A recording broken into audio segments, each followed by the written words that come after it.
Trick Williams vs Sami Zayn uko byagenze. Trick Williams beat Sami Zayn in collabo with Lil Yachty. Williams and Zayn as United States title match might as well have been a triple threat.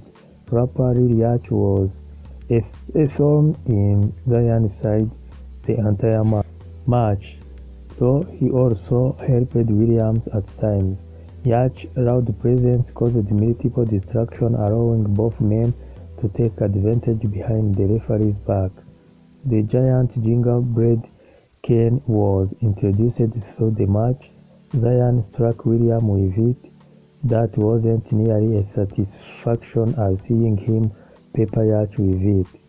The match itself was rough, competitive. Outside the ring, Zayn spiked Williams with a DDT onto the steel steps. Williams struck with a strict trouble in paradise. Zayn dropped Lil Yachty with a helluva kick in the final stretch. With the rapper out of the picture, Zayn lined up Williams for kill shot, but Williams recovered just in time to duck the helluva kick and strike with a winning trick shot. The match was fine.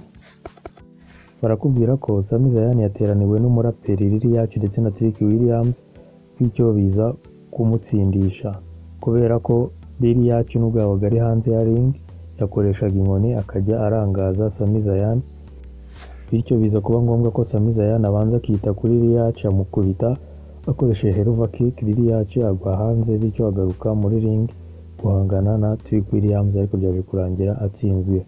This match took place during WWE Backlash. Thank you for your time. Wakoze kubana nanjye, niba you can like and subscribe. Don't forget to like and subscribe. Thank you.